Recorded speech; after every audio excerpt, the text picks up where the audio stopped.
Sebelum kabur, ia telah mengirimkan kotak-kotak berisi emas dan dolar dengan pesawat sipil.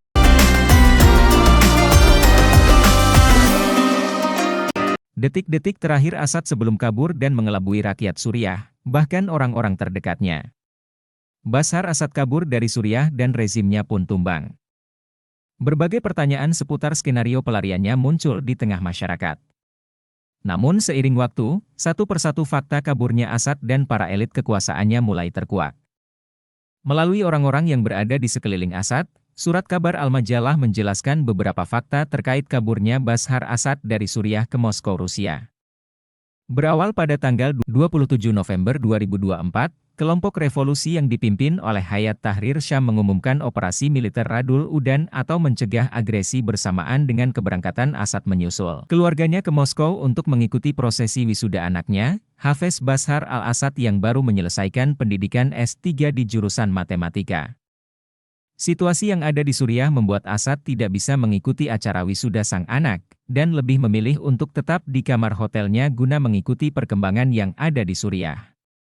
Pada tanggal 29 November 2024, pasukan revolusi telah berhasil menguasai Aleppo, sedangkan Assad sedang berada di pesawat dari Moskow menuju Damaskus.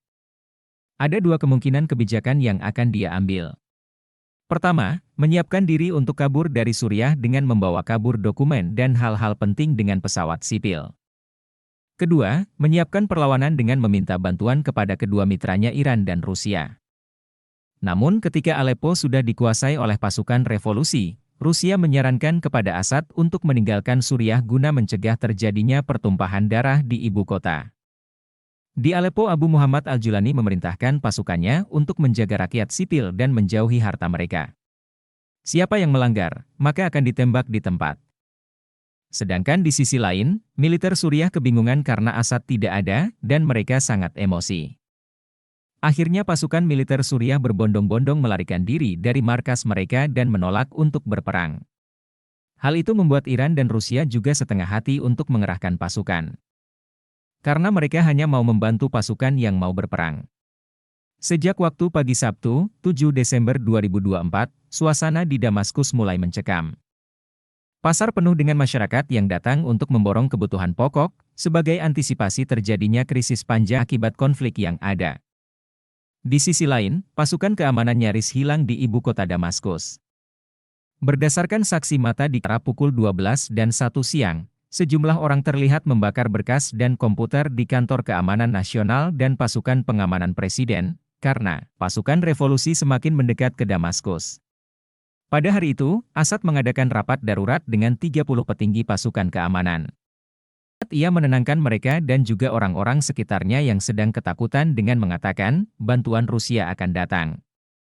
Bersama kabinetnya Assad disepakati akan mengadakan siaran pers terkait kebijakan yang akan diambil pemerintah untuk menyikapi situasi yang ada. Untuk itu ia memanggil penasehat media kepresidenan Butsainah Syaban untuk menyusun pidato. Namun, ketika Butsainah sampai di kediaman Assad, ia tidak mendapatkan Assad di rumahnya. Ia ternyata sudah kabur dengan pesawat Ilyushin Il-66 menuju Latakia, ke pangkalan militer Rusia. Dari Latakia ia terbang ke Moskow dengan pengaturan intelijen Angkatan Udara Rusia. Orang-orang sekitarnya mengatakan Assad sengaja mengelabui mereka. Assad tidak memberitahu rencananya itu kepada orang-orang terdekatnya, bahkan adik kandungnya sendiri.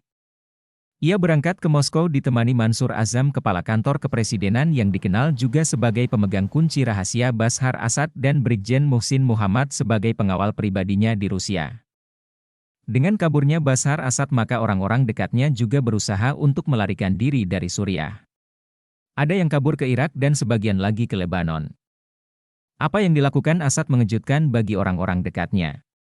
Baik dari para menterinya, bahkan keluarganya sendiri. Disebutkan, alasan ia kabur, karena takut dibunuh oleh orang-orang dekatnya. Hafez Munzir Assad, salah satu sepupunya, mengatakan bahwa Assad bahkan tidak membantu mereka setelah ia sampai di Moskow. Sepupunya Ehab Mahlouf, kepala intelijen Suriah, berusaha kabur ke Lebanon bersama saudara kembarnya Iyad. Ehab meninggal di tangan pasukan revolusi.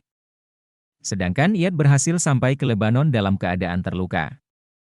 Dalam wawancara dengan TV Al Arabi, jurnalis Suriah Anas Asrak mengatakan bahwa Bashar Assad berusaha untuk menenangkan mitra-mitranya di luar negeri di Rusia, Tiongkok dan yang lainnya.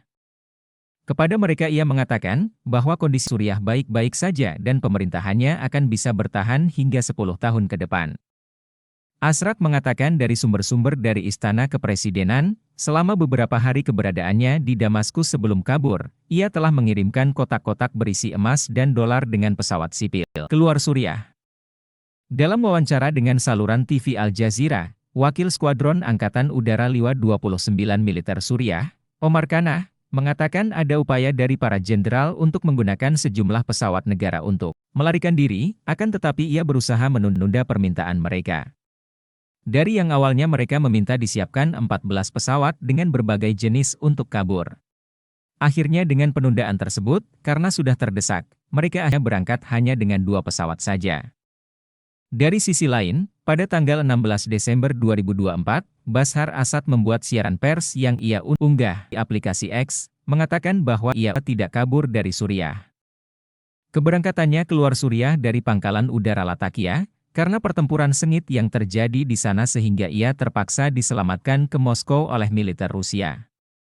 Ia meminta agar perang terhadap terorisme dan pemberontakan di Suriah tetap dilanjutkan. Di sisi lain, 2 hari setelah kedatangannya ke Moskow, pemerintah Rusia mengumumkan bahwa Assad datang ke Suriah untuk mendapatkan suaka dari negeri beruang putih. Dengan sampainya Assad di Rusia, hancurlah rezim keluarga Assad yang berdiri di Suriah sejak tahun 1971 di tangan Hafez al-Assad. أعوذ بالله من الشيطان الرجيم بسم الله الرحمن الرحيم قل اللهم مالك الملك تؤتي الملك من تشاء وتنزع الملك ممن تشاء وتعز من تشاء وتذل من تشاء بيدك الخير إنك على كل شيء قدير. Katakanlah, Muhammad, wahai Tuhan yang memiliki kerajaan, Engkau memberikan kerajaan kepada siapa yang Engkau kehendaki dan Engkau mencabut kerajaan dari siapa yang Engkau kehendaki. Engkau memuliakan siapa yang Engkau kehendaki, dan Engkau menghinakan siapa yang Engkau kehendaki. Di tangan MU segala kebaikan. Sungguh, Engkau Maha Kuasa atas segala sesuatu. Surat Ali Imran ayat 26.